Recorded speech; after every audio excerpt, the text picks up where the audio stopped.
안녕하십니까, 군설 이주성입니다. 오늘은 지난번에 미처 소개하지 못한 해병 특별 경호소대의 사연을 마저 소개하고, 또 지난번 방송이 나간 이후 많은 분들께서 추가적으로 제보해 주신 내용, 그리고 해병대 경호부대의 역사 및 그동안 해병대는 대통령 경호를 어떤 방식으로 수행했는지 등 해병대와 대통령 경호에 얽힌 사연을 소개하겠습니다. 그럼 오늘도 사연이 많은 관계로 바로 본론으로 들어가겠습니다. 그 예전에 그냥 한 좀 20분 이내 짧게 한다고 해놓고 나서 지난번에 한 30분 가까이 했더니만 짜증 내시는 분이 좀 있어서, 아무튼 최대한 빨리 진행하겠습니다. 먼저 지난번 방송에서 미처 소개하지 못한 사연, 해병대 특별 경호소대에서만 일어날 수 있는 일, 궁금하시죠? 일단 이 부대는 무진장 호강했을 것 같다, 엄청 잘 먹었을 것 같다, 이런 예상이 가능하죠. 맞습니다. 해병대 일반 부대에서는 상상하기 어려운 특별식이 나왔다고 합니다. 단 1년 365일 그랬다는 것은 아니고 오직 행사 기간에만 그랬다는 겁니다. 이건 아무래도 대통령 경호 행사 기간에는 이 부대가 청와대 경호실의 작전 통제에 따라 직접 지시를 받는 그런 부대였기 때문에 가능했던 것 같습니다. 청와대 경호실의 그 예산을 사용했겠죠. 당시 뭐 경호실장이 그 누굽니까? 차지철, 뭐 막강파오니까 뭐 예산도 뭐 넉넉했을 것 같습니다. 대통령 경호와 관련해서 경호 임무를 수행하는 부대에서는 행사라는 말을 씁니다. 특별 경호소대 및 구구부대 출신들은 대통령 경호 행사 이렇게 부른다는 겁니다. 물론 저처럼 진해 QRF 시절 경호 임무를 담당했던 경호 전담부대가 아닌 부대에서도 경호 행사라는 말을 쓰긴 썼습니다만, 일단 장복산에 배치 붙고 나면 그때부터는 경호 행사가 아닌 경호 작전, 이렇게 불렀던 것 같습니다. 아무튼 경호 행사라는 용어에서는 군사 작전의 의미가 다소 덜한 그런 느낌입니다. 그래서 그런가 70년대 중반에 특별 경호소대는 경호 행사 기간 중에는 특별식이라고 해서 매일 거북선 싸제 담배 한 갑, 그리고 당시에는 구경할 수 없었던 2홉짜리 맥주 2병씩을 매일 받았다고 합니다. 경호 임무가 행사라면 뭐 그럴 수도 있겠습니다만, 제 기준으로는 분명히 경호 작전, 근데 매일 특별식으로 맥주를 줬다? 역시 일반적이지 않습니다. 또 저도에 들어가면 보름 가까이 자체 취사가 아닌 대통령 별장의 경호원 숙소에서 만든 밥과 반찬을 타다 먹었다고 하는데, 그럼 당연히 해병대 부식보다는 아주 좋았겠죠. 또 역시나 저도에서 경험한 사연인데, 각각의 초소에는 전화기가 있었다고 합니다. 그 초소에 전화기 있는 게 뭐 대단하냐 이렇게 생각하시겠지만, 그건 그 군용 312 딸딸이가 아니라 일반 전화가 뭐 그런 전화였다고 합니다. 작전간에 대원들은 워키토키로 교신을 했기 때문에 이 전화기는 사용을 안 했는데, 어느 날 순찰을 돌던 경호원이 초소 안으로 들어오더니만 집에 전화가 있는 사람은 이걸로 전화해라 그러면서 실제로 집에 전화가 있던, 당시 제법 좀 산다는 집의 대원이 그 전화를 이용해서 교환, 뭐 한산대, 진해는 한산대죠, 뭐 포항 교환대는 충무대, 아무튼 그런 교환대를 거치지 않고 바로 부모님과 통화를 하더라는 겁니다. 놀란 어머니가 너 지금 어디냐? 엄마 나 부대야. 그러니까 어머니가 믿지 않더라는 사연.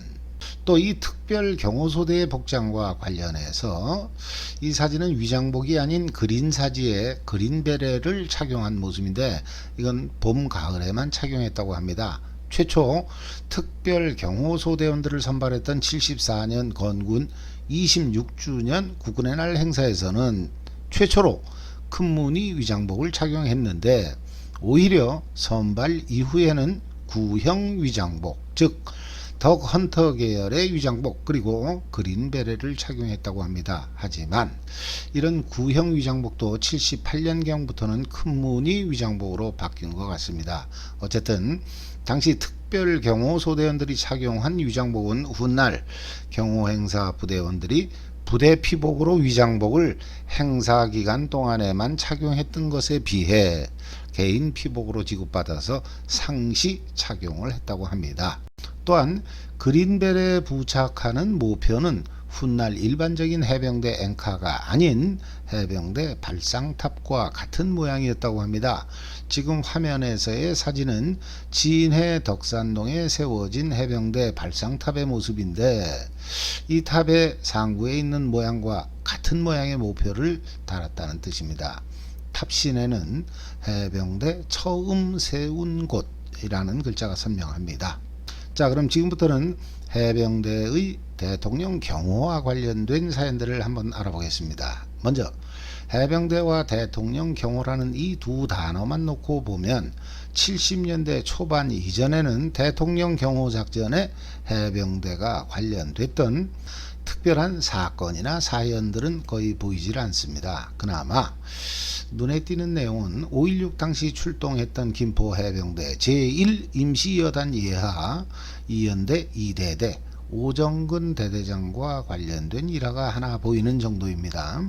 오정근 대대장은 5.16 이후 국가재건 최고위원회 등을 거쳐 준장으로 예편한 후 국세청장 등을 역임했는데 74년 유경수 여사 저격 사건 이후 김종필이 오정근을 박종규 경호실장의 후임으로 밀었으나 최종적으로 차지철이 경호실장이 되었다. 따라서 만약에 김종필의 뜻대로 오정근이 경호실장이 되었다면 11.6은 일어나지 않았을 것이다. 이 정도 내용뿐이라는 겁니다. 그래서 그런가 70년대 초반 이전에 해병대에서 복무하신 분들은 해병대와 대통령 경호라는 주제에 대해서 아니 해병대가 전투를 해야지 무슨 경호작전이야. 그건 경호실이 하는 게 아니었어. 주로 이렇게 다소 뜬금없다는 반응들이 있었습니다. 그럼 달리 해석하면 70년대 중반 이후에 해병대에서 복무하신 분들은 대통령 경호 작전에 해병대가 참가했던 사실을 어느 정도 알고 계신다는 뜻이죠. 즉 해병대의 대통령 경호 작전은 74년 8월 15일 발생한 유경수 여사 저격 사건 그리고 79년에 11.6 및 12.12 사태 등이 아주 밀접하게 관련돼 있다 이런 뜻입니다. 자, 그럼 오늘의 본론 해병대 경호 관련 부대의 역사부터 알아보겠습니다. 70년대 해군 위수 지역을 대통령이 정기적으로 방문하는 경우는 경남 진해가 유일했습니다. 매년 봄에 해군 사관학교 졸업식 그리고 여름에 진해 앞바다 저도 별장 청해대죠. 이렇게 두 건이 있었습니다. 물론 저도 별장은 대통령이 안 오는 해도 있었습니다만 진해에서는 언제 올지 모르니까 매년 여름이면 항시 온다는 전제하에 미리 준비하고 대비했던 것으로 보입니다. 근데 저도는 1954년부터 이승만 대통령의 휴양지로 활용됐다고 하지만 그 섬의 별장 건물은 1973년에서야 준공되었기 때문에 이승만 대통령과 73년 이전의 박정희 대통령은 저도에서 숙박을 하지 않고 진해 통제부 공관에서 머무르면서 저도는 낮에만 이용했습니다. 거기서 요즘처럼 텐트 치고 그랬을 리는 없잖아요. 그래서 그런가 아니면 74년에 유교사 저격 사건 전일에서 그런가 대통령 경호를 위한 해병대의 병력 투입은 특별하지 않았던 것 같습니다. 그냥 경호를 전담하는 부대 없이 부산이나 진해 지역의 해병 헌병들이 그때 임시로 편성돼서 경호 임무를 수행했다는 사실이 이를 증명합니다. 아무튼 74년 8월 이전까지 헌병들에 의해 그들의 고유 임무 중의 하나인 경호 작전으로 실시됐던 진해에서의 대통령 경호 임무는 지난 방송에서도 소개했듯이 74년 가을부터는 해병 특별경호소대라는 소령이 지휘관인 지휘자죠. 소대장이니까 아주 특별한 그런 경호 전담 부대에서 담당하게 됩니다. 그리고 이 부대는 70년대 말까지 유지됩니다. 하지만 특별 경호소대가 진해에서 임무를 수행하고 2년 정도가 지난 시기 포항에서는 1사단 32대대 7중대를 구구부대라는 명칭으로 대통령 경호 임무를 부여합니다. 구구부대라는 명칭은 76년 9월 9일에 새로운 임무를 부여받았다. 즉 구구부대는 76년 9월 9일 창설됐다. 그래서 구구부대라는 겁니다. 하지만 비슷한 시기 육군의 33 그리고 55, 66 또 경찰의 22 이런 특별 경호부대들이 고유 명칭의 같은 숫자를 연이어서 사용한 걸 보면 구구부대가 과연 9월 9일에 창설돼서 구구부대냐 하는 점은 다소 의문이 들기도 합니다. 방금 말씀드린 육군 33 경호대는 70년대 당시에 수경사 33단하고는 비록 같은 수경사 예하입니다만 다른 부대라고 합니다. 일단 북악산을 지키는 대령이 지휘관인 33단 또 30단에 비해 33 경호대는 아주 작았다고 봐야죠. 아무튼 76년부터 특별 경호소대가 해체되는 79년경까지는 해병대 안에 경호전담부대가 2개 있었습니다. 진해 특별경호소대 그리고 포항의 구구부대. 하지만 구구부대 역시나 10년 가까이 그 임무를 수행하다가 80년대 중반에는 다시 포항 1사단의 IBS 기습대대가 그 임무를 수행하게 됩니다. 제가 IBS 기습대대라고 말씀을 드린 이유는 80년대 포항 1사단의 22대대, 32대대, 72대대 이렇게 3개의 IBS 기습대대 중 1개 중대는 진해에서 QRF 임무를 수행했는데 이 QRF 중대가 본연의 기동타격대 임무에 더해서 부수적으로 경호 임무를 수행했기 때문입니다. QRF 중대 병력만으로는 부족하다. 그럴 경우에는 그 중대가 소속된 포항의 2대대 전체가 오기도 했습니다. 그렇다면 이때부터 해병대 안에는 경호 전담부대가 사라졌다. 대통령 경호는 그때 특히나 진해 지역에서의 경호는 6개월을 주기로 교대했던 QRF 중대가 담당했다. 이런 뜻입니다.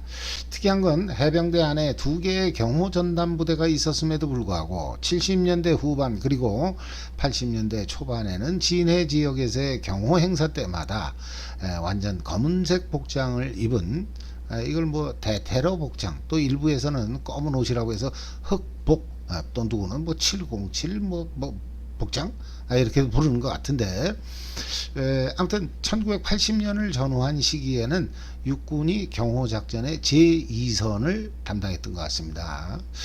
진해에서 그렇다는 겁니다. 근데 육군이라고 해도 경호실에서 작전 통제하는 청와대 주둔 경호전담부대가 아니었을까 생각합니다.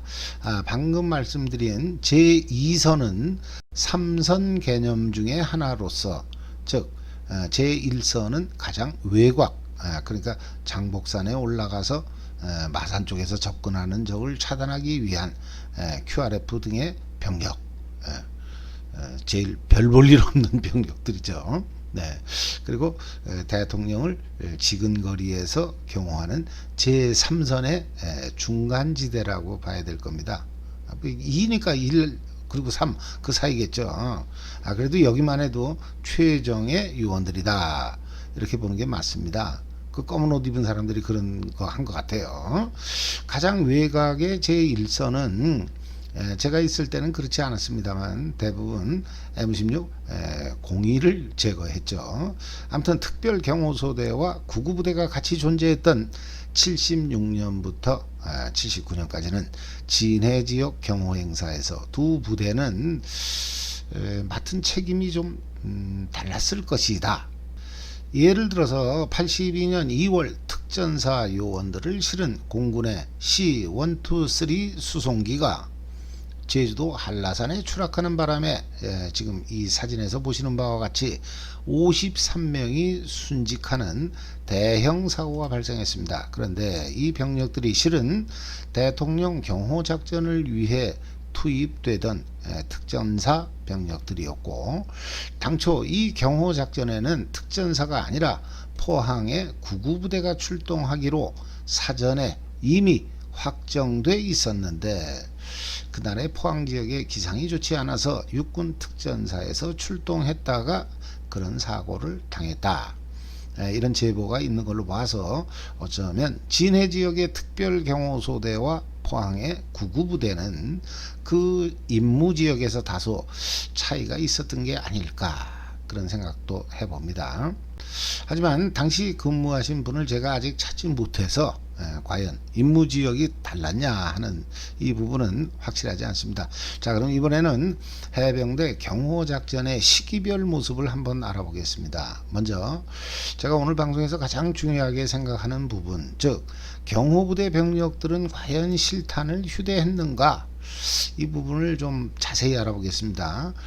70년대 말까지 임무를 수행했던 해병 특별경호소대는 지난번 방송에서도 설명드렸듯이 저도의 대통령 휴양지에서 각 초소별로 실탄을 휴대했습니다. 따라서 그 이전의 해병 헌병들 역시나 실탄을 휴대한 걸로 봐야 될 것 같습니다. 하지만 구구부대는 최소한 1980년 이후 각 초소별로 실탄을 휴대하지 않았다고 합니다. 이건 구구부대가 임무를 수행하기 시작한 76년 이후 계속 그랬다는 건지, 아니면 70년대 후반까지는 실탄을 휴대하다가 80년도부터 그랬다는 건지 확실하지 않습니다. 아무튼 적어도 80년부터는 작전에 투입된 부대본부, 그러니까 중대장 또는 소대장이 관리했다는 뜻입니다. 제가 예전 방송에서도 말씀드렸듯이 저 역시나 QRF 소대장 시절 장목산에서 작전을 할 당시에는 소대장인 제가 실탄을 관리했습니다. 하지만 작전 계획대로 AC-몇 시간 실탄을 분배하려고 했더니만 보안대 중사가 분배하지 말라고 저를 제지했다는 사연 이미 말씀드렸죠. 저는 이렇게 경호부대 병력들조차도 실탄을 휴대할 수 없었던 이유와 관련해서 또 해병 특별경호소대라는 경호 전담부대가 없어지고 구구부대가 만들어진 배경, 여기에는 전두환 전 대통령의 역할이 아주 크지 않았을까 추정을 합니다. 전두환 전 대통령은 준장 시절인 76년 6월부터 77년 1월까지 1년 반가량 대통령 경호실 작전차장보 직무를 수행했습니다. 그럼 전두환 준장이 작전차장보가 된 직후 구구부대가 창설됐다는 뜻인데, 해병대 내에 기존의 특별경호소대가 있음에도 불구하고 다시 구구부대를 만들었다는 것은 전두환 당시 작전차장보에 의해 대통령 경호가 한층 더 강화됐다, 저는 이렇게 판단합니다. 하지만 이렇게 경호를 강화했음에도 불구하고 79년에는 11.6이라는 대한민국 대통령 경호사에 있어서 최악의 사건이 발생합니다. 그럼 74년에 유경수 여사 저격 사건 때문에 해병대 특별경호소대가 창설됐듯이 79년에는 대통령 경호와 관련해서 대대적인 변화가 있었다, 이렇게 봐야 될 것 같습니다. 근데 따지고 보면 11.6은 말단 경호부대, 즉 제1선이나 제2선의 문제가 아닌 제3선의 최근접 경호요원들도 막을 수 없었던 상황, 따라서 대통령의 잠재 저격범을 바라보는 기준이 바뀌었다는 겁니다. 1선, 2선을 제 아무리 강화해봤자 내부에서 일어난 일은 어쩔 수 없더라, 이런 뜻입니다. 그렇지만 1선, 2선 그렇다고 거기를 팽개쳐 두자, 이건 아니겠죠. 특히나 79년 같은 해에 발생한 12.12 역시나 묘하게도 하극상이라는 공통점이 있습니다. 12.6 직후 전두환 당시 보안사령관은 비록 하극상의 주체 또는 피해자는 아니었습니다만 중앙정보부장도 믿을 수 없다는 사실을 알게 됐을 것이고, 12.12 당시에는 자신과 자신의 세력들이 하극상의 주체였기 때문에 하극상을 범하는 사람의 마음을 누구보다도 정확히 이해했을 겁니다. 따라서 세상에는 믿을 놈 없다 라는 사실을 누구보다도 뼈저리게 느끼지 않았을까 생각합니다. 결국 이때부터 대통령 경호에서는 경호를 담당하는 경호부대원 역시나 총을 들고 있다면 모두가 잠재적인 저격범이다, 이런 판단이 서지 않았을까 생각합니다.